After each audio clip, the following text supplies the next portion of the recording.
Thank you, and welcome to the Patriots 300 Level Podcast. My name is Eric, and I'm joined by my co-host Kevin. Welcome back for our 21st episode this week, where we'll be breaking down last Saturday's game versus the Buffalo Bills, discussing news around the NFL. As a reminder, you can follow us on Twitter and Instagram at Pats 300 Level Pod for up-to-the-minute updates and commentary on news of the day. So, Kevin, going into the Buffalo Bills game, wild card weekend, we knew it was going to be a big game, obviously. First playoff game since Tom Brady left. First playoff game without Tom Brady since 1998, going up against a division rival. We knew we weren't entirely sure which teams were going to really show up. The first game was played in just crazy weather. The second game was a beatdown. I know both of you and I picked the Patriots to win in a close game, and what we got was just the exact opposite. What was your thoughts? What did you take away from this game? I think it was a complete embarrassment by the Patriots, number one. I think, judging by all the games I've seen from them over the last, 25 years or so, this is probably one of the worst games, at least over the last 20 years with Bill Belichick. This is probably one of the worst defensive games I've ever seen from them. Probably ever. The only other one that stands out was the Eagles Super Bowl, where it's basically the same sort of thing. Every down, every play was a score, basically. So every possession was a score, where I don't think that team punted either. And it was very alarming. And just the complete lack of really doing anything to stop them. They're kind of manhandled you overall, and that was really disappointing, really frustrating to watch. And for playoff game's sake, I think the only one it kind of compares to, just the feeling watching it, was that Ravens game when you never had a chance back in 2010. 2009, the Ray Rice game where they got the Ray Rice game, touchdown. the first game where it was like a 70-yard touchdown. So it had feelings of that, but this is even worse, where you just knew really after the second score that this defense isn't going to do anything like it was a few weeks ago when they faced them. And this looked even worse. And it makes sense why it looks worse. You're down more players. There's more injuries on the team. But I thought it was a huge embarrassing game by the Patriots overall. Yeah, no, I agree to an extent. I understand why it was worse because of injuries and everything like that. But I don't think it should have been worse, because you saw what they did the last time. You didn't, at least from a fan's point of view, it didn't look like that they made any adjustments last game. And that, which was uncharacteristic, because typically what does Bill Belichick do, especially at halftime, is he's known for making adjustments, especially if they're beating you. And it just seemed like he didn't make any adjustments, and it looked like we thought, okay, he has a few weeks to game plan for this. They've just played them recently. They've game planned for them twice in the last 6 weeks. So he'll have something to stop Josh Allen. And then even the week after Josh Allen destroyed the Patriots, he had probably the worst game of his career. Which is saying something, because he had a bad rookie year and sophomore year, where he was, I think, 10 for 24, 3 interceptions, a passer rating under 20. So it's not like he's been MVP caliber all season, but you thought Dean Pease found a way to stop him. He didn't do great the week after as well. Bill Belichick will find something even if they're down. And then Josh Allen played even better than he did against the Patriots the last time they played, which is pretty impressive. And just pathetic from the Patriots' point of view. They made no adjustments again. They just couldn't find a way to stop them. Interesting. Oh, go ahead.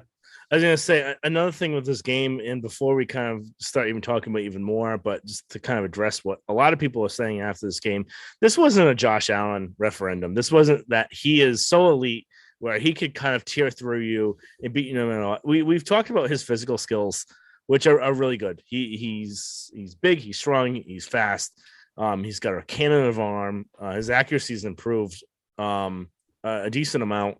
But you look at the Patriots game a few weeks ago, and then you look at his games afterwards, and he was poor. He was poor against the Falcons. He was poor against the Jets. He was poor against there was the other game I can't think of what's top of my head. He didn't play well afterwards. And I'm not to say he's a bad quarterback, and I don't think his stats reflect entirely over that, but he's not also this elite superstar quarterback in the league. I think this is more a reflection on the Patriots defense than Josh Allen. It's not something where, oh, you have to worry about Josh Allen. He's going to destroy you every single year for the next 10, 15 years. He can be handled, and we've seen other teams handle it. We've seen Belichick handle him in the past, but that was when he wasn't as good as he's played recently. But this was more of just a reflection on how bad the Patriots played them and their game plan going in. And it also kind of shows that game plan we'll talk about a little bit further on, where it was kind of a complete lack of a game plan. It was, we're going to settle back, play a soft zone, flood the zone with these soft different zones, and just wait for Josh to screw up. And you can't play like that and just hope that he's going to make a mistake. You need to force him to make a mistake. And one of the biggest things we've seen with him is if you blitz him, his completion percentage and his interceptions go up dramatically. And you did nothing to do that. And I think that was kind of a tell from Bill that he had no faith whatsoever in his defense at all. I don't think he had any faith in his corners right now, because if you look at it, they've been decimated at that position. They're without Jonathan Jones. Mills was on the COVID list. They traded Gilmore during the season. So really all they have is J.C. Jackson. They've got Jawan Williams, who's a bum. They've got Miles Bryant, who's a decent slot cornerback. But he's no Jonathan Jones. He's not a lockdown corner, not a lockdown man-to-man player. And they have special teams players. So the way that they've played him the last two times is that kind of hoping he's going to make a mistake, and that if he doesn't, that's what ends up happening. He eats you apart because you're playing these soft zones and your team's just not talented to get pressure on them or cover any of the receivers.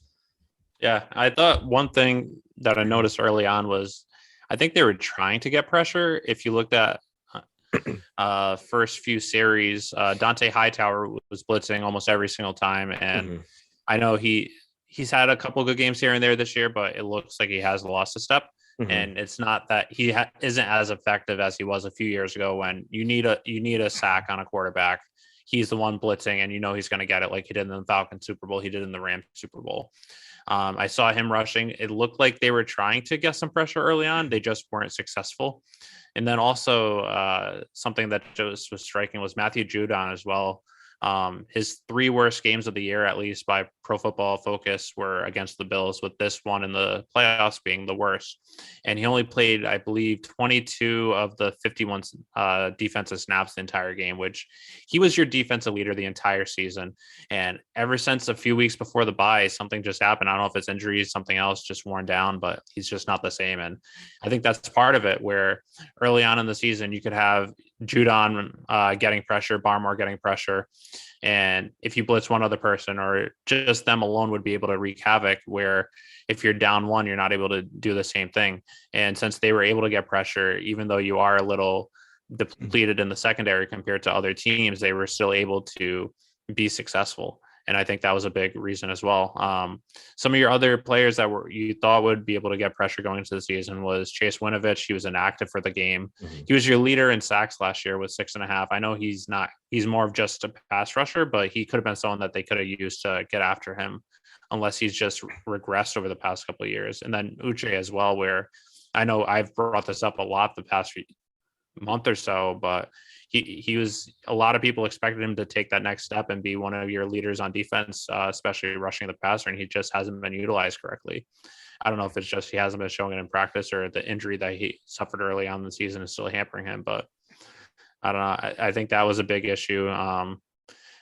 It was just a frustrating game. That was the most ugly game I've ever seen the Patriots play. And I know you brought up the Eagles Super Bowl, which is a good comparison, but in the Eagles Super Bowl, they at least forced them to kick 3 field goals. This time they only got to 6 third downs, and all those third downs they converted. And even when they got to third down, it didn't really seem like they were, I think there was only one time where you thought maybe they would stop them. And it was Judon's first play, I believe the first drive, where he was in coverage, Josh Allen went to scramble, and Judon just completely whiffed on him, or just got his ankles broken essentially, and Allen ran for a first down. And that was kind of an indication of where this game was going to be going. Yeah. And to kind of jump on that, Judon, this was the only game other than the Dolphins game where he was returning from COVID, where he actually didn't start the game either. He was used in those sub packages, and you're paying him $13 million. You have to hope there's something wrong with him, either injury or something personal going on.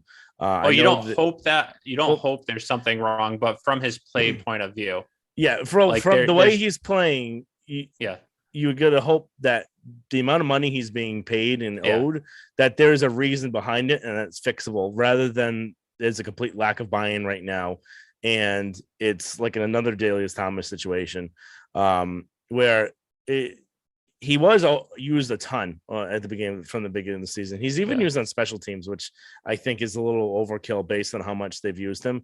So maybe there's something lingering that they haven't mentioned. He wasn't on the injury report at all, but we know those things aren't always the most accurate of everything. And I know that he did have him and his wife or partner at a kid in the middle of the season. So maybe there's something with that, just a lack of sleep or something with that situation. But the way he's played recently, the last five or so games, has not been up to kind of the talent that he needs to be at.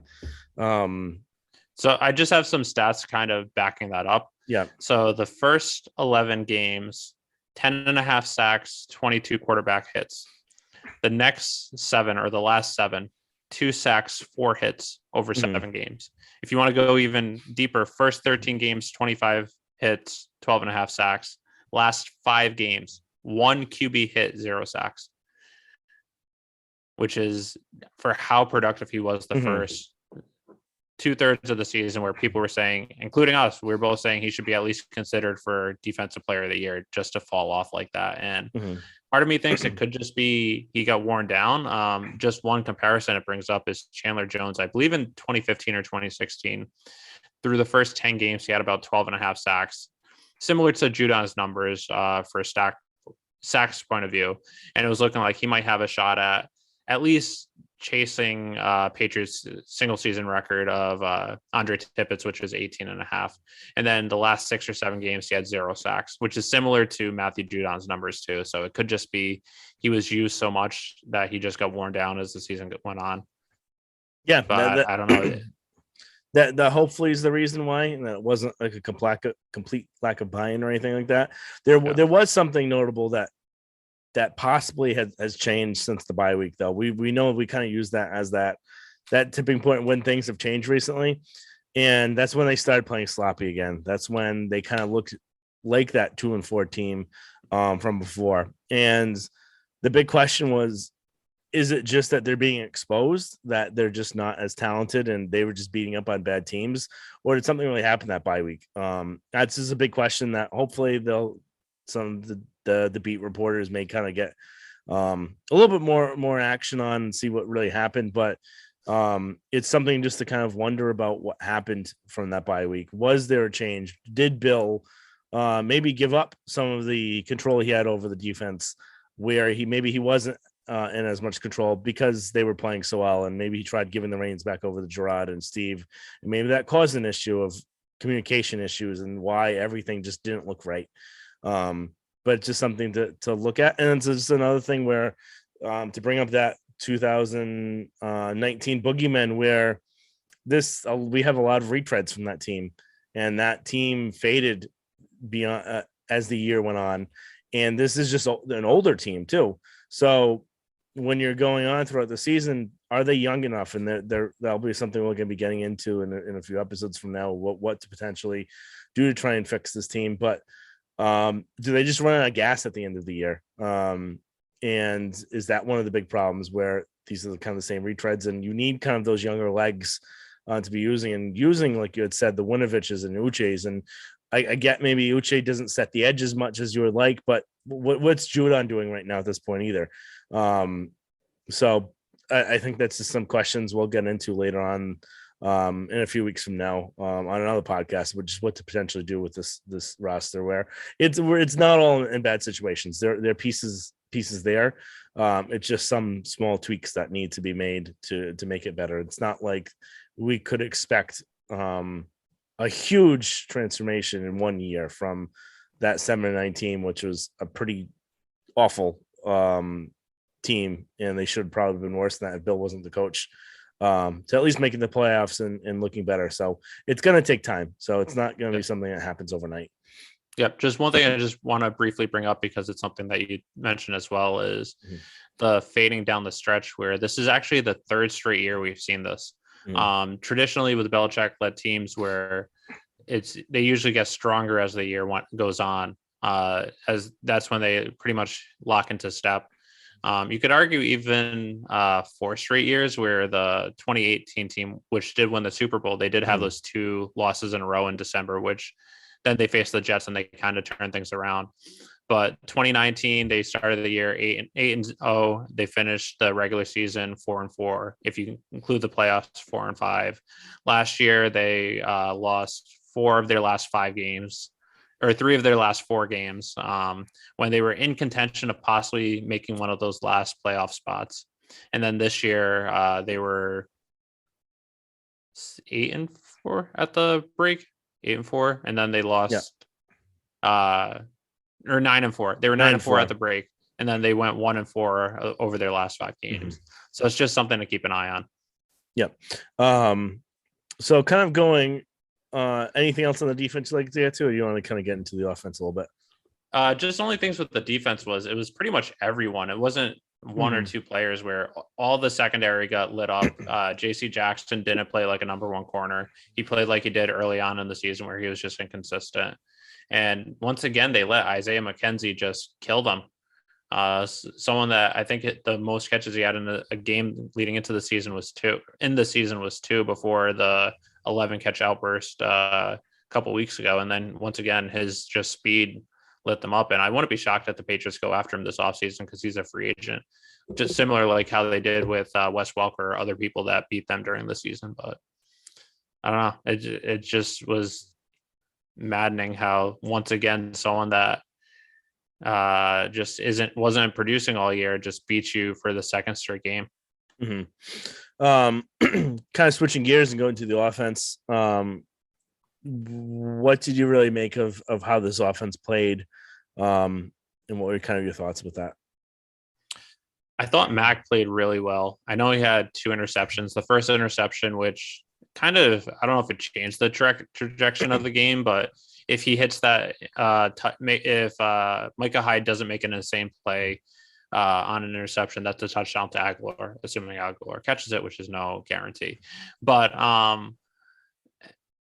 other than that, there was the pass or it's Hunter Henry, I believe, which was deflected and then interception. But other than that, he just played really well. He was the only one that was pretty much fighting as seemed. They were down 30 points in the third quarter, and he was being the lead blocker, going up against a 270-pound defensive end and blocking him to allow the running back to get a decent amount of yards. So he had some fight. He was willing to put his body on the line. And that's something we've seen from him all year, where it's probably not always the smartest, where he's going in for a block or he's trying to push the pile, where you want him to stay healthy. You want him to understand the situation, but in a playoff game where it's do or die, you have to love that fight. And it seems like he's won over his teammates as well. I thought he played one of his best games of the season, going up against a really good defense. So I thought he was one of the only bright spots other than Kendrick Bourne, who once again was showing he should have been utilized more throughout the year. But yeah, I completely agree. I think Mac really kind of showed you something, if not just this game was an awful game, but at least it gave you a little bit more answers to kind of the questions. Number one, how would he kind of compete in under the bright lights in the playoff game? We thought that he would play well, based on kind of the games that we've seen so far this year. The Bucks game where he played really well. There's the Cowboys game where he played really well. They didn't win both games, but he showed that he wasn't kind of scared of the situation. And then even just going back to college, you could argue 2 of his best games in college was the first round of the college playoffs and then the national championship game. So I wasn't really too concerned, but it was just encouraging seeing him going up against such a good defense and to put on that or play as well as he did. Yeah. I wasn't concerned going in. It's just something that you kind of have to check off once you see it, Yeah. just to know how it is. Where I was pretty sure he would be fine with it, but just something that you don't know until you see it. And I think he kind of surpassed my expectations. It seemed like he played even better than he has the last few weeks, where he kind of brought this extra edge to him, and something that like you would see with Brady from before. Not to say he's going to be Brady, but those competitors where the bright lights and that what's going to happen kind of brings your next level up, where you need to step it up. And I think he kind of answered that. That first drive, he was really the only one. Him and Bourne were the only ones with really any life in the drive. And you even saw that where he broke away and made that Henry get that 30-yard Henry catch.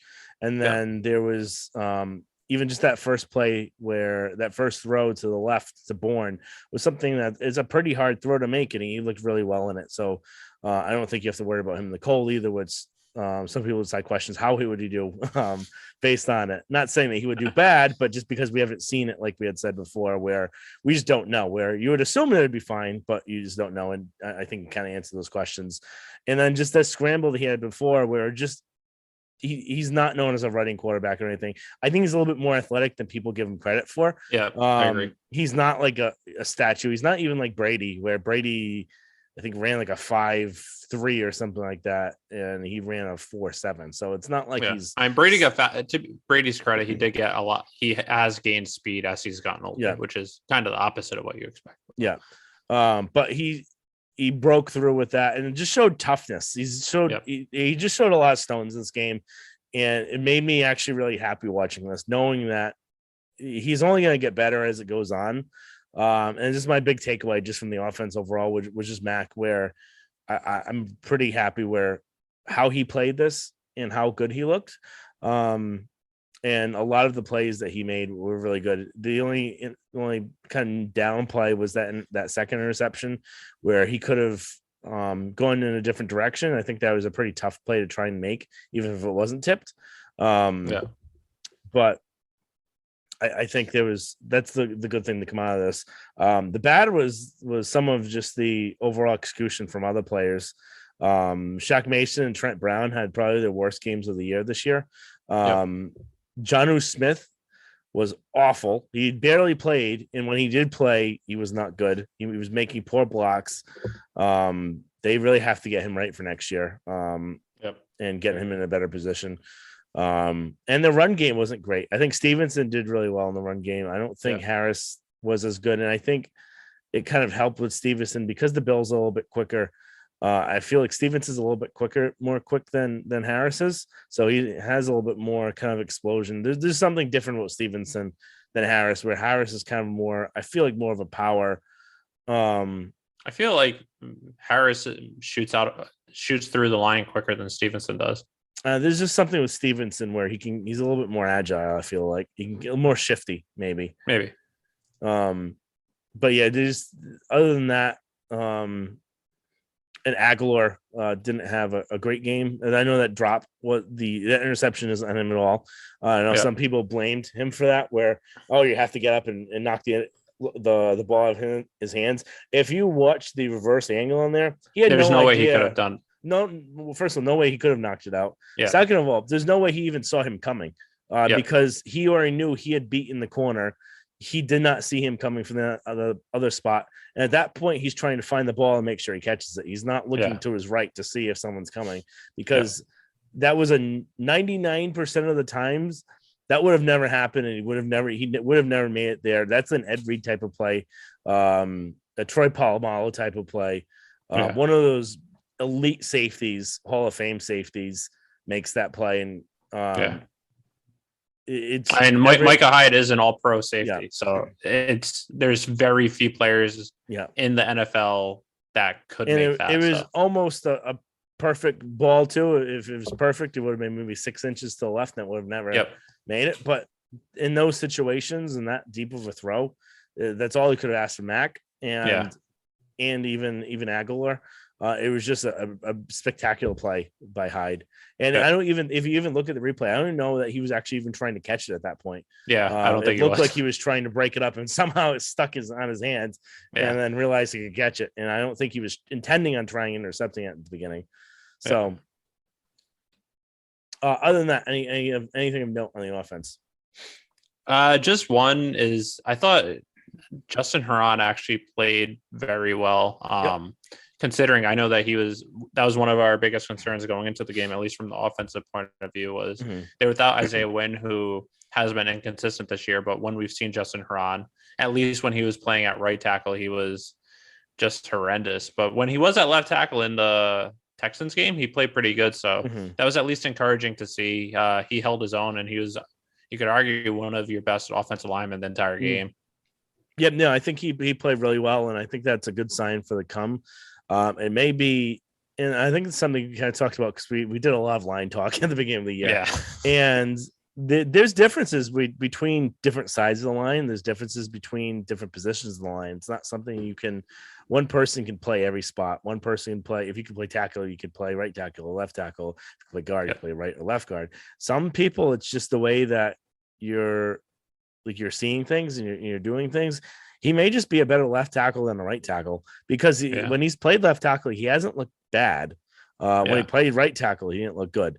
So maybe it's something you build upon. Maybe you can kind of get out from that win contract if Herron maybe shows you something, because Wynn's going to be costing you $10 million.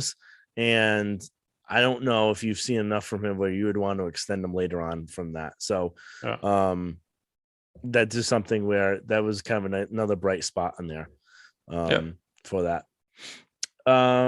Let's go up to 3 up, 3 down. If you want to say your first one, then I'll say mine. I think we probably have the first 2 are probably similar. Do you want me to say all 3 or just my number 1? Let's go number 1 and we'll go back and forth. Okay. My number 1 is Mac. Not much more to say than I already did. Just he had pretty good game. I know the stats, if you just look at the stats, you might not think he did, but just watching him, he threw some of his best balls all year. Even that Aguilar ball was a pretty good deep ball. If it was just maybe, like you said, 6 inches of foot to the left, then that's a touchdown. But if Micah Hyde wasn't the safety, it was any other safety in the NFL, chances are that was a touchdown. So I thought he just had a really good game. And it's just encouraging that, like a lot of the Patriots players said after the game, is this franchise is in a good position going forward with number 10 as your quarterback. Yeah, I completely agree. Here's my number one up for this. I think he played really well in this game. I talked a lot about him before. And just to kind of mention again on that, all of the commentary you're seeing from this is not something you see a ton of usually. And just the amount of buy-in and love for Mac from all those other teammates, this kind of shows how special of a player he might be. Not to say he's going to be this Hall of Fame caliber worthy, but he's tough. And that's just something that kind of shows. And you don't see that a lot with rookies where they kind of show their dominance and show how tough they are and kind of win that buy-in. And it's just something nice to see going into next year where maybe he'll have a little bit more of that alpha quarterback in him and kind of put people in the right spots. And one of my big kind of gripes with Hunter Henry, and I like him a lot, is that there's been a ton of times this season, even in this game, where he's not on the same page. He's not running the right route. And where maybe having one more year and Mac being in the second year, not a rookie, he can kind of lay into him a little bit in practice saying, I want you here. This is what you have to do. And kind of get him to run the right route, where this is something Brady would do before. And you can't, it's kind of tough as a rookie to do. And then another thing along those lines is even just having a full off season together where when Mac came in, he wasn't the number 1. He wasn't really practicing with the number 1. So having a full offseason being the number 1 quarterback, I'm assuming that even when they're not at OTAs, they're going to get together and do some practices, sort of like Patriots West, like we saw with Cam and Stidham, where you'll see them getting more of that chemistry, knowing what each other wants. Not only just Mac and Hunter, but all the others, Jacoby Myers, assuming he's back, Kendrick Bourne, Jonnu Smith will be a big one. And then if they get any other wide receivers, I think this offseason is going to be huge for them. Yeah, that's I completely agree. My number 2 up was Bourne. I think he was the only other really kind of offensive player, running back, quarterback, that really came to play, or really anyone. I don't think you have to limit that to offense. I think even defense. I think he's really one of the few other ones that came to play. He had a lot of intensity. And I think you really set up to come next year with Bourne and having more of a rapport with him, having him learn the offense a little bit more. Because I think one of the reasons why he didn't play as much in the beginning was, and you even said this last game too, in the Miami game, where he doesn't always have a complete understanding still of this offense, where he runs the wrong routes. But I think just having another year under his belt, having a little bit more comfortable, have more faith in him. But between him and Henry, I think they'll be in a good spot. But I think he played really well in this game and had a lot of kind of stones and grit that they need. No, I agree completely. And I've been one of the biggest Kendrick Bourne supporters ever since the day they signed him. I thought that he would take over that Edelman type role. I know he's not exactly the same, but he's very shifty, very elusive. And when utilized, he was very productive. He had combined, I think, over 800 yards receiving, actually over 900 yards receiving and rushing. The other thing that was surprising was he only saw the field on 51% of the snaps, which was number 10 on the overall offense and number 3 out of wide receivers, which I still don't get. I know it's calling it. It's probably just he didn't have a full understanding. He was either running the wrong places or he wasn't a strong enough blocker. So in running downs, he just wasn't on the field. But I think hopefully you saw what he's capable of, and just another year on this offense, taking that next step. But he was probably your number one playmaker outside of the Harris-Stevenson combo. And he just showed grit, 7 catches, 77 yards, 2 TDs, and then also a run for 14 yards. So he's one of your playmakers, and they have to start utilizing him next year, even more so than they did now. Completely agree. Who's your number 3 up?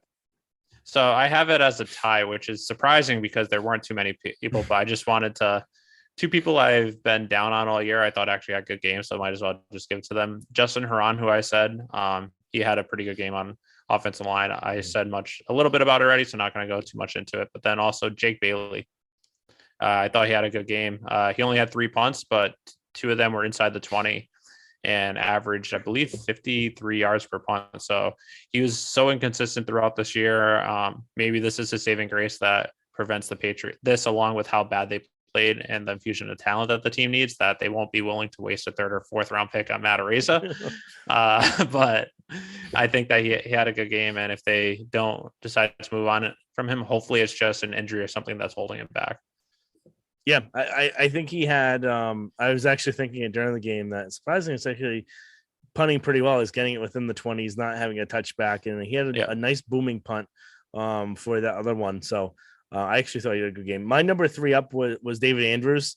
I think he was probably the best offensive lineman in the game. Again, I think besides Mack and Bourne, he was one of the few other ones to kind of show up in this game. And I think he really, one of the things is I think he really enjoys these kind of cold weather games where he can kind of show that he's being a man there. He's walking out there, short sleeves. And, but I think he had a good game in this and was probably the best offensive lineman in the game. Going to 3 down, I'll say my first one, which I think is similar to yours, is Bill, Steve, and Mayo, all of the coaching staffs. I think the game plan that they put together was horrible. I don't think they did anything to put them in the best position. I think part of, I can kind of understand where they're maybe coming from, where they knew they just don't have the talent to do it, and they're just hoping that Josh will beat himself. That's no way to try and win a game. And especially a playoff game, you have to try and at least, I feel like, go down swinging in that case, where maybe that you don't have the man covers to do that, or that if you try and blitz, well, you'll have to man up because you can't have a complete zone, but at least try and try and stop it and try and blitz with corners and do something not so passive and weak and afraid that it just ended up having, this was one of the worst defensive performances they've ever had. So I'd say any team, especially in the playoffs, too, has ever had. I think it's the only time a team has never punted or never had a field goal on every. I think it's the only time they've scored a touchdown on every single drive they've had. It is, and that was my number 1 too. Is when they played 3 weeks ago, the message coming out of that game was the Patriots made no adjustments on defense to try and stop the Bills. And going into this, like I said earlier, is I thought they'd make some adjustments, and they pretty much threw the exact same game plan out, hoping pretty much the definition of insanity is assuming not doing anything different and assuming that you're going to get a different outcome. I don't understand why after the first 2 drives, you're doing the same thing you did last time, and there's no difference why you don't try and switch it up. Why don't you have a contingency, a plan B, a plan C? Why not? You're not, that he's not good under pressure. Why don't you do an all-out blitz, rush 8? Yes, you might have to do man coverage, and if he gets it out quick, they might beat you for a touchdown, but you're not stopping them right now anyway. So what difference is it going to make? At least try something. I didn't get it. One thing I said going into the week was blitz with corners, blitz with defensive backs, sort of like how the Dolphins did against the Ravens to stop them. Because that way, if he at least breaks containment, the defensive back is fast enough to catch him from behind. They didn't do that either. So just no adjustments whatsoever. Interesting. I forgot to mention this earlier, but the Patriots or the Bills had 51 plays. 29 of them were for first downs. 7 of them were for touchdowns. So essentially 36 of their 51 plays went for either a touchdown or a first down. Yeah. And there was one point in the game where the Patriots had 17 plays on offense. The Bills had already had 18 first downs and 2 touchdowns. Yeah. Which is insane. And one thing actually I forgot to mention about Bill were kind of his 4th down calls, where one of them, looking back, at first during the situation, I agreed with him. It was 4th and 1 on their own 30 something. And I was like, oh, that's a Staley move if he goes for it. But kind of thinking back on it, he should have realized what kind of game it was going to be. And they hadn't stopped the Bills in one game plus two drives where they should have probably gone for it. The biggest one was the 4th and 8 on their own 50-yard line, where they had already not stopped them, and they punting it. They ended up just scoring again in 2 minutes and made it a 20-something point game going into that 20-point game going to the half, or 27-point game going into the half. So that was just another thing where playing that conservative, knowing that your defense is not good enough, that you have to try and score points, and not doing that. So that was just another thing to add there. Yeah, and the pathetic thing too about it was I think the first 4 or 5 touchdowns too were all 75+ yard drives, every single one of them. It's not like they had short field position after a turnover or anything. So it was just sickening game to watch.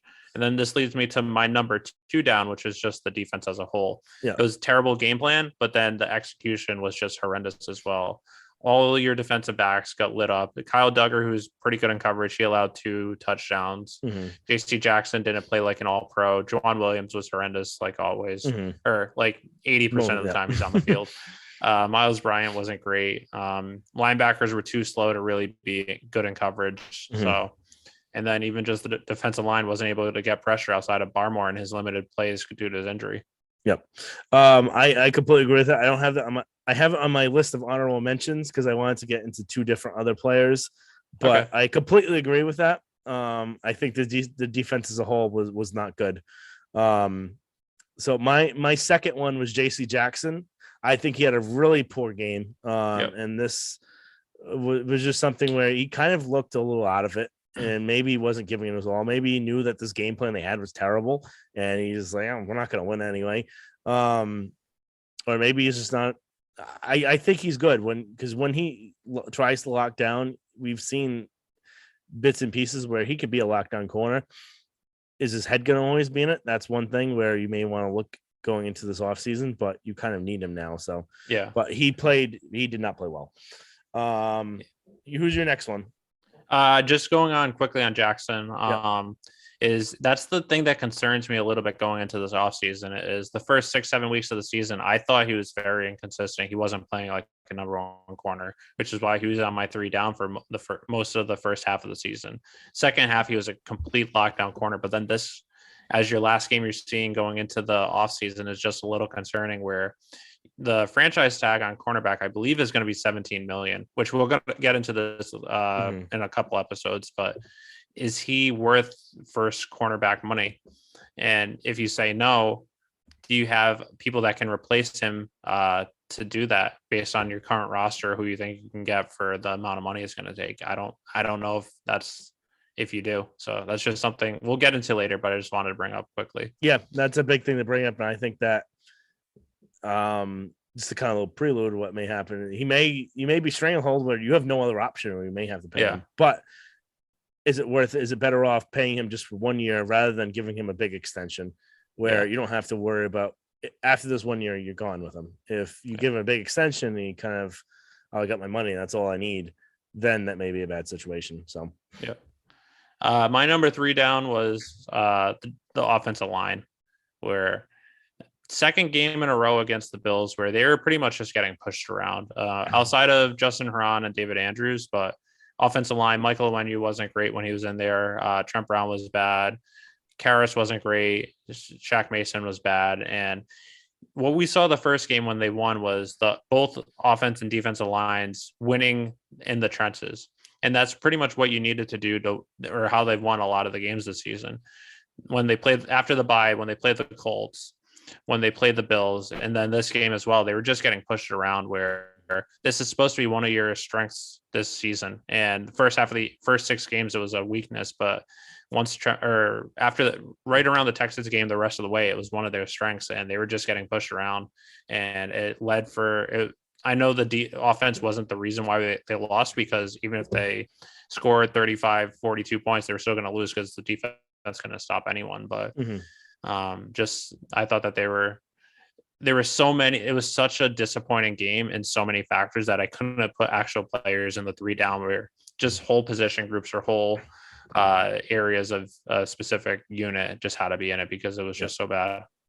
Yep. No, I completely agree. My third one was Hightower, and I don't think it's fully a fault of his own. I think that knee injury has really kind of slowed him down, and potentially we could be seeing this. This could have been his last game with the Patriots. His contract's up, and who knows about that knee? Is it the same knee that's bothered him previously, where I think it was the Jets or the Steelers, I think, when they had given him a big look, they were a little concerned about the medicals. And is it that same knee that's bothering him? Is it something that could be a degenerative thing like Edelman? He looks slow, and a lot slower than he's been, and just really was out of place and had really no fight to really put up. And it's not his fault. I think he's being hamstrung by his physical kind of skills at this point, but he just was not well in this game, and this was kind of a reason why they will have to look younger in this position. I think that's fair. Just a couple honorable mentions because I didn't include the whole defense. Well, whole defense was one of them. Matthew Judon was terrible.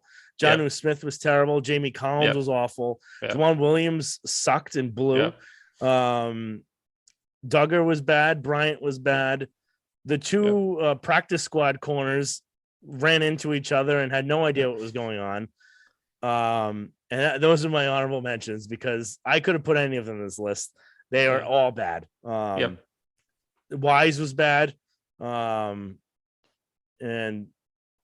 those are all the ones that stuck in my head, but there's probably even more I'm not thinking about. The only defensive player that I can think of that at least showed guts was Barmore, and he was hampered due to his injury. But 100%.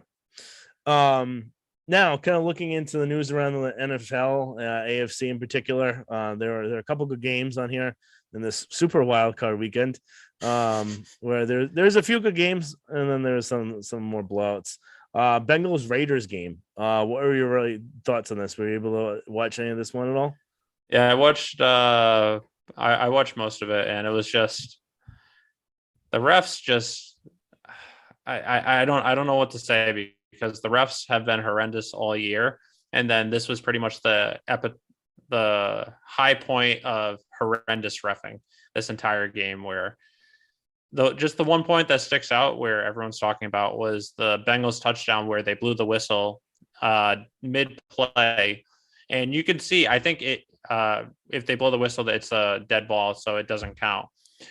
You see the defensive back in the end zone holding up once he hears the whistle. Stop. I think that he wouldn't have caught it regardless. I think that the Bengals player was in a position where he was going to catch the touchdown regardless. But you see the player stop, so you don't really know. And then the rules, regardless, is once the whistle blows, the play is dead. So it, I don't understand how that's not reviewable. I'm assuming that's something that when the rules committee gets together this offseason, that's going to be something that can be reviewed, similar to too many men on the field, which is something that can be reviewed as well. But overall, it was an entertaining game.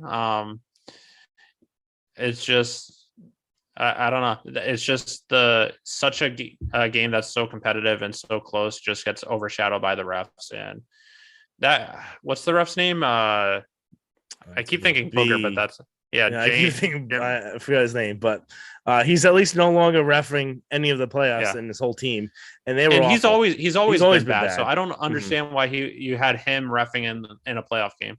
Yeah. At least he's not going to be reffing any more playoff games. He's like you said, he's been terrible as far as I can remember. He's always been at points of controversy and bad calls, and that wasn't just the only issue with this game. There's a bunch of holding calls. Yeah, there are a lot. And they look so incompetent where they're meeting together. And it's nice when you try and meet together and get the right call, but to meet and get the wrong call or to have no idea what's going on, it's just the refs have gotten worse and worse as the years have gone on. And this was probably the worst that we've seen of them this year, where there's the lack of incompetence, the total incompetence of them. And the fact that too, you've had sky judges added in. And it's not like a big official thing, but the fact that they have these men in the ears that they can listen to for kind of help and guidance in the situation, the fact that they didn't get this right, where it was obvious to everyone, every single person watching it knew that even before the replay, the whistle was blown. And like, what was that? And the fact that no one could have buzzed in and told them, oh, you got to blow that dead. There was no touchdown. Or the fact that they didn't realize what happened and why was the whistle blown? Who blew the whistle? What was it for? And none of that was answered. And I think that just really overshadowed kind of the nature of this game. And if that didn't happen, maybe they kicked a field goal. Because that was third down, right? Yeah, it was third down. So when they replay, are they going to get another touchdown? Are they going to get a first down? Are they going to have to sell for the field goal? If they sell for the field goal, that changes everything. And maybe it ends up the Raiders winning, and maybe it ends up going to overtime. It's just something that shouldn't have happened and made it into that situation. And he was the ref also of the Chiefs game in 2019. I think you were there too, where the one with the Harry, the N'Keal Harry one, where they didn't have enough challenges because Bill already used them because they screwed up so many plays earlier on in the game. So he was the ref of that too. So he's just a horrendous ref, and I think he should be fired, but I don't think they fire refs. But I don't know how you put him in a big game like that. Next big game, Cowboys 49ers. Kind of two big storylines of this game. Number one, three big storylines. Number one, Jimmy Garoppolo winning another game, always winning. Number two, I don't know about that. Choking at the end of the game. And number three, just the lack of clock management by Mike McCarthy in every situation he's ever been in. What are kind of your initial thoughts of what the hell happened in this game? And it was kind of a tale of two different games, and just it made me so happy, and I laughed watching this, knowing what ended up happening to someone that is a complete moron of a coach and shouldn't be a head coach right now. What were your initial thoughts? It initially seeing that last play call, I remember thinking to myself, because on the TV camera, you can't see how the defense is actually lined up. So I wasn't sure if maybe there was just a huge gaping hole where he thought that he could break it for a touchdown, where everyone's like the Hail Mary on just the ends and then the middle's wide open, he can get for a touchdown. But to do a QB sneak like that and think you're going to have enough time for another play with only 14 seconds left is just moronic, unless you're going for a quick 10 yards, which what is that really going to do? What is the point of that? You're going to waste so much time where you're only going to have one shot left. If you at least do some out routes, then you can maybe gain 10, 15 yards and still do two more plays. The thing that it made me think of was after the passing of John Madden, I saw a meme where it was Madden NFL is the reason why 13-year-olds have better game management than Mike McCarthy. And it's been something that I give Aaron Rodgers credit for putting up with him for 10 years, but I don't know who is more the reason why Aaron Rodgers isn't able to succeed, himself for choking in big moments or having Mike McCarthy as a coach for as long as he did. And I think both are valid, but um, it was just moronic. The stupidest play call I've ever seen. I thought that for as much talent as the Cowboys have, they should be a team that's contending for a Super Bowl. They shouldn't be a team that is in the last 2 years with Dak Prescott as quarterback is 6-9 against teams not in the NFC East. Yeah, and I think one of the other things with this too is that the lack of either they didn't practice this enough or just the lack of knowledge too. Where if you're doing this, usually you'll tell the ref before you do any sort of like trick play or anything that is a little odd. You'll give them a heads up beforehand. We even saw this in the Patriots in 2014, where they gave their refs a heads up saying, hey, we're going to be running this formation. It's legal. And they even told them even before the game during practice, we're going to be doing this during the game. Watch out for it. No, it's legal. So it doesn't surprise any of you. It just surprised the Ravens.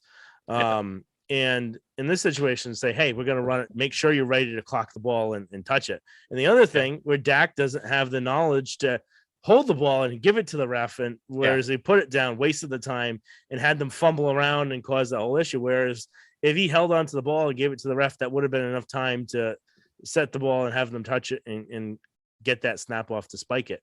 So, even if he did, I don't know if there is enough time, but you have to at least have that under consideration where there would have been because he clocked it right when it went to 0. So he didn't he didn't have a chance they didn't even have a shot of getting close to snapping it.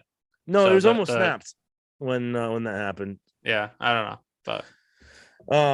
but the other aspect of the game, other than just that whole disaster for the Cowboys, and the other fact that the Cowboys have won how many playoff games? 3 playoff games the last 25 years, which is insane. With some extremely talented teams.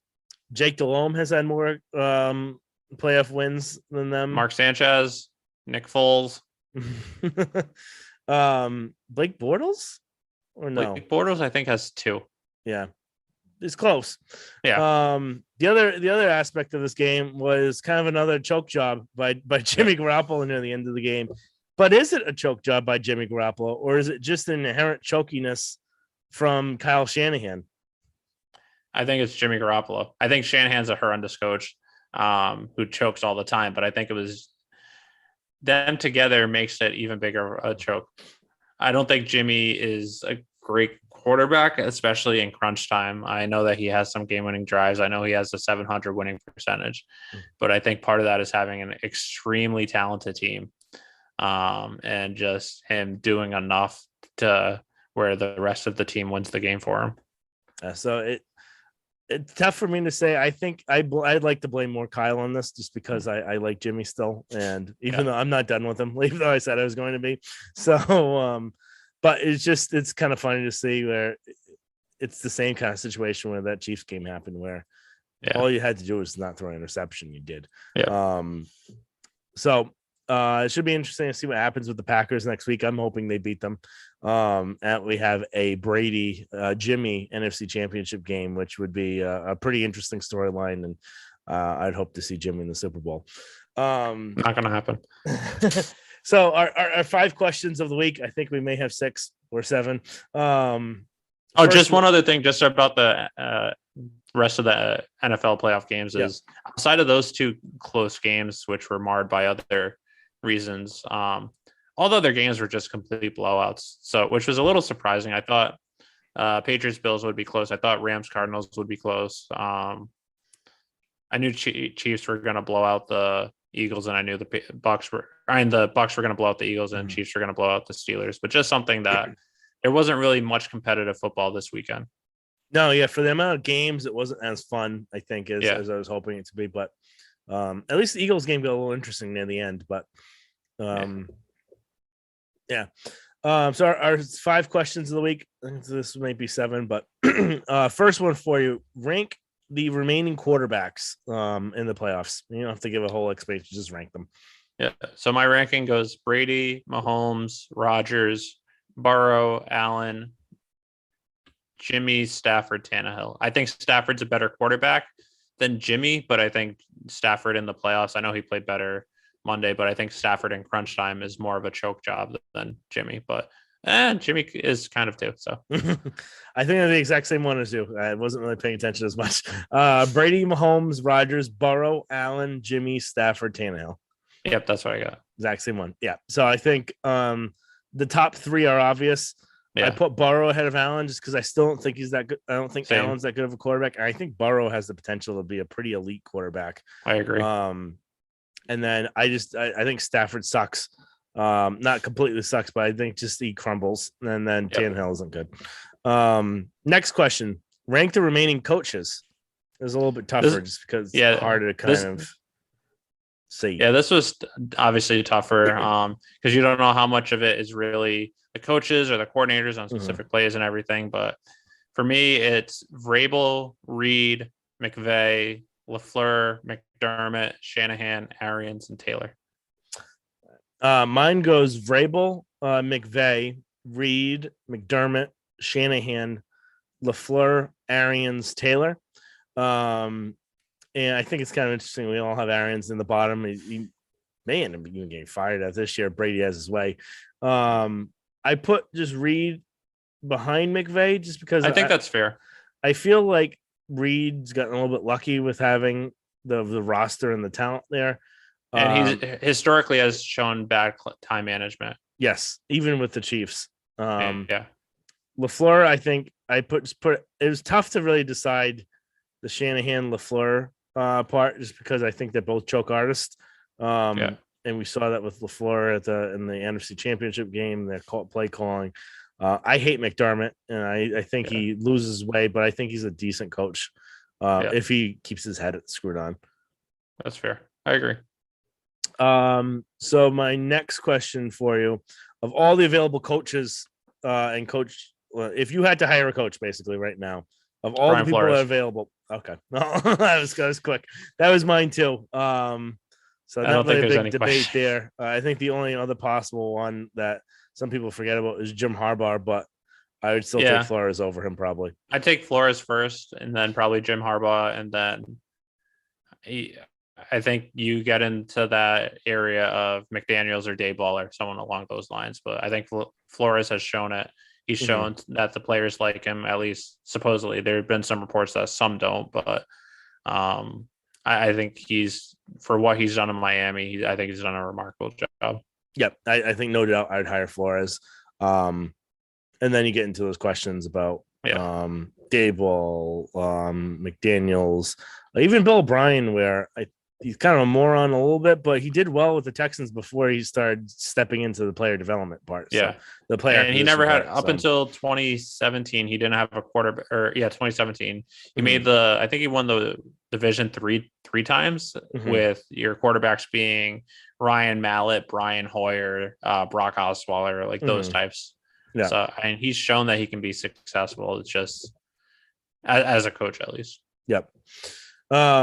So I think you have a question to try and kind of get my immediate feedback. So I'd like to see what these next two are. I got two questions for you that I haven't posed you ahead of time. First question: if the Patriots did not trade Stephon Gilmore, how would they have fared this season? Would they have been in the exact same spot? Would they still be playing right now? It's tough. Because one tough part is I think Gilmore ended the season hurt again. I think he ended with COVID. I don't know if it was hurt. He might have been hurt too. But I think he might have been hurt again at some point.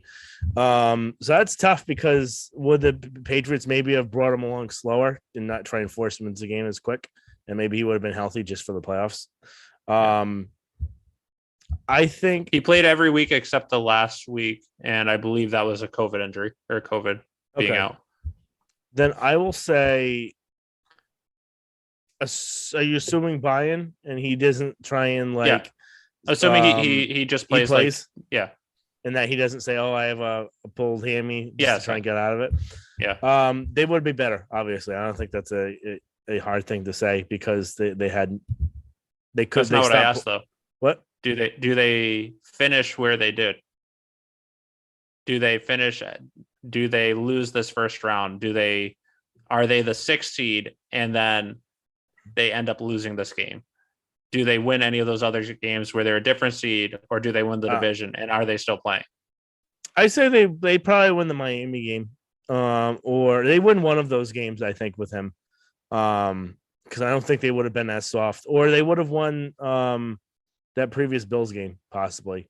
I think they would have won at least one more game, and it would have changed the whole seeding, possibly changed the whole divisional aspect of this. And they may not have been facing the Bills. If they faced the Bills in that round, they still probably would have lost. Yeah. Judging just the lack of bodies and how broken down they were at the end. But they may, if they had faced another team, they might have won. So I think that it all depends on who they faced in this round. But I think they would have at least won one more game more, and then changed the whole seating possibly. What are your thoughts? No, I agree completely. It's tough to really know. I think if you have them, you win at least one of those games, the Miami game, and then either maybe the Colts, probably not, but also the Bills game. I think you might win that game, which if you do that, you win the division. You're the 3 seed, and you're probably playing the Raiders in the first round. Yeah, I don't know how that. Yeah, you play the Raiders, I believe, unless you play the Bills at home, which that might have been the same outcome. Actually, no, it would have been the same. It would have been Bills because it probably would have been. Yeah, it's really tough to say because anything else. But I think they would have at least either won the division or they're the 5 seed, and they played the Bengals first round, which I think they would win. Actually, I think they might have lost that game anyway. It's tough to know. It's just but because the Bengals, I think, are really good with at least their offensive weapons. But I think the Raiders aren't great. And I think that for the game being that close, and if it wasn't for that inadvertent whistle, the Raiders possibly winning that game, I think the Patriots could have pulled that out. That's fair. Your next question. If you had to demote one of your 3 coordinators or de facto coordinators, which one are you demoting? Steve Belichick. That's easy. Even more than the special teams coordinator? Oh, shit. Yes, because special teams only accounts for a small percentage of your plays. Where the amount of time, actually, that's just for actual return coverage, where it's like, I think 4 plays in a game or something like that. But the amount of plays on special teams are so small compared to defense. And if you did demote Steve, maybe Gerard figure something out on his own, and then Bill can divert his attention to special teams. Steve, no matter 100%. I think that's fair. I think I would go with Kim. Is that his name? The special teams coordinator, just with how horrendous the special teams has been, and they've actually cost you.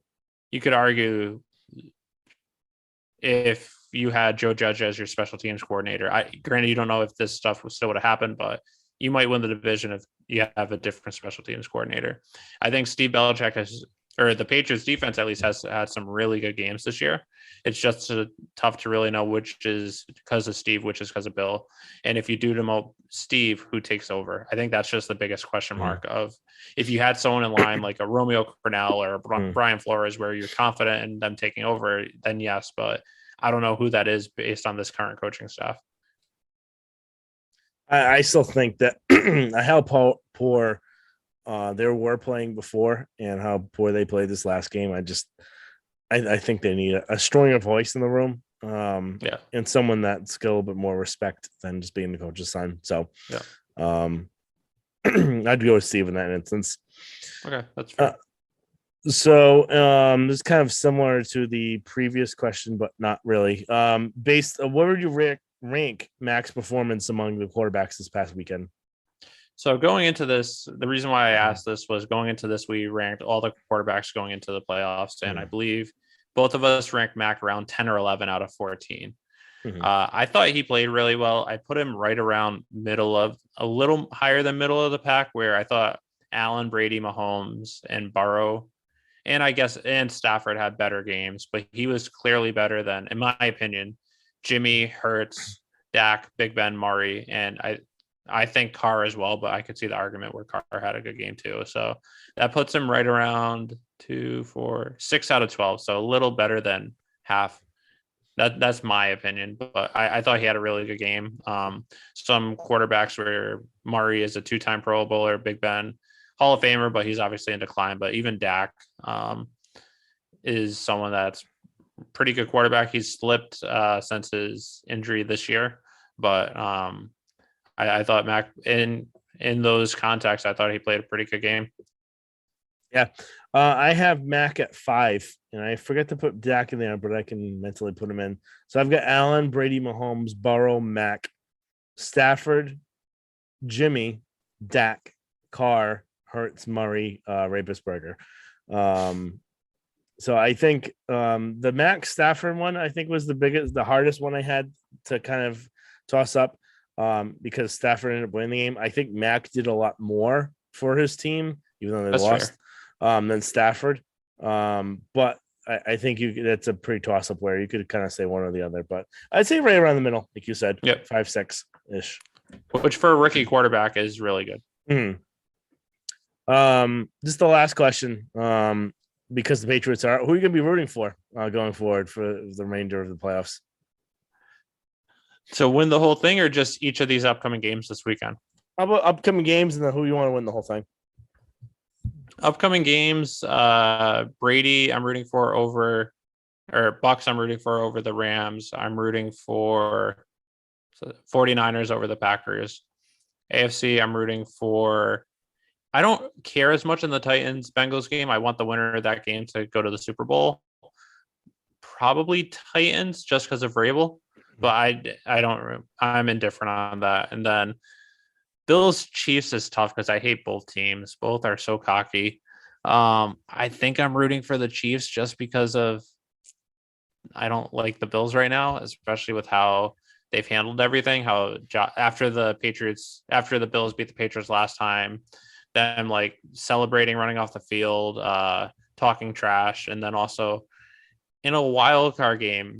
Granted, it is your rival, the Patriots, who for the last 20 years you beat, I think, 3 times. But after you win, you're playing "We Are the Champions" for winning a wild card game. I think they're going to get killed by the Chiefs, but even though I don't like the Chiefs and I don't like the Nick Wrights of the world, I don't want to see the Bills win. Yep, I think you have all similar ones to who you're rooting for the Super Bowl. That's the gun to your head right now. Who do I want to win? Yep, 5, 4, 3, 2, 1. Bucks. Ooh. So that's tough because I'm fine with I'd be happy with any of the 4 of Bucks, 49ers, Titans, Bengals. I think if this was before week 4 of you playing the Bucks, I want the Bucks to lose. I'm still bitter about Brady, but I got so much closure after that game, of seeing just how well they played against them, how well Mac performed. But then also after that game, Brady has seemed to show more of fond times of his time with New England, him referring more of respect for Belichick and everything. So where I'm fine with rooting for him. But if this was before that, I'd probably say Titans with Vrabel. Yep. I think he's realized now that he's been with Arians for a year and almost 2 years now, how much Bill actually did for him and did for the team, and so much stuff that he didn't have to worry about where now he's handling because Arians is a terrible coach. So I think that's where he's kind of had a newfound respect for how things were run. We knew that he would realize the grass isn't greener as you think, but sometimes you have to go someplace else to realize that sort of stuff. You have to go to a place where you win the Super Bowl and you're in contention for winning another. So, and he's gonna get a little bit of himself because this is another coach that he once fired or once gone, and apparently doesn't like Brandweth, which either. So, it's just a little interesting that it's getting a little. I don't know how true those rumors are, but they don't surprise me. Yeah. So I'd be rooting for this week Bucks, 49ers, Titans, and Chiefs. I just really want the Bills to get crushed. I really want McDermott to just feel so bad after this game based on everything that's happened with them. It's just frustrating just to watch where they treat this as a Super Bowl, and usually when that happens, they end up losing. So we've seen that over and over. We saw that with the Colts this year. Yep. So And then I want to see the 49ers win the Super Bowl, not because of Shanahan, and I really hate Shanahan. I really want to see Jimmy Garoppolo win. Number one, beat Brady next in 2 weeks, and then win the Super Bowl, have some kind of redemption for his previous one. I also want to see the 49ers have a really big decision to make next year, where do we keep Jimmy for another year and sit Lance, who we've traded 3 first-round picks for, and to have him sit behind Jimmy, or do we trade the Super Bowl whatever? I forget what number this is now, 52, 50 something. The 55, Super Bowl winning quarterback and get rid of him, even though he won the Super Bowl and help them win. So it'll be a nice situation to kind of see what unfolds if that happens, and kind of nice little eggs just to see where, oh, maybe we give up on him too quick, where I probably would have too. But just a nice little weird thing to go on, which would be nice. And also still another redemption for Bill, saying that I did get the right guy, and I was just had to move on for him because Brady was still too good. So that's where I end on that. So yeah, for me, I don't want I was thinking maybe the 49ers, but the more I think of it, I don't want them to win for 2 reasons. I'm still not a Jimmy G guy. I never really was. I thought he was a better version of Ryan Tannehill. I still believe that. But B, if the 49ers do win, you're going to have the Ben Volans and Dan Shaughnessy's of the world saying the Patriots should have never gotten rid of him. Look at him. If you have Jimmy G, you have a better shot of winning the Super Bowl, even though I think Mac Jones right now is a better quarterback than Jimmy G. If you didn't trade Jimmy G, you don't win Super Bowl, 2018 Super Bowl, because even though Jimmy G could have won that game against the Chargers and could have won that Super Bowl game, there's no way he beats the Chiefs in that high scoring game. So I don't want to see that, because I'm not a big fan of Jimmy G to begin with. I think Mac Jones is a much better number 10 quarterback for the Patriots, but I also don't want all the Patriots beat writers to keep going with that narrative of they should have never moved on from Jimmy G. That's true, but I'm willing to ignore it just to see him win, have another Paisan, maybe first Paisan win the Super Bowl. I don't know if there's been a. I never really looked at Super Bowl winning quarterbacks. There must be at least one. It could be. There's not really many Italians that do anything though, but well, that's true. He's not full Italian either. He's only half. But not Mudblood. Muggle? No, Mudblood. I don't know that. I don't remember the term. Mudblood is no. No. Yeah. I don't know. Whatever it was, I haven't read that in forever. So, anyway, we're getting off the rails here. So thank you everyone for listening. We'll be with you next week. We'll be doing weekly podcasts still throughout the end of the season.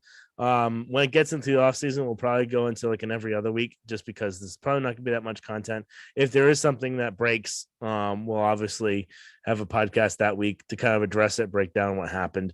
But we'll have some interesting things lined up for the next few weeks.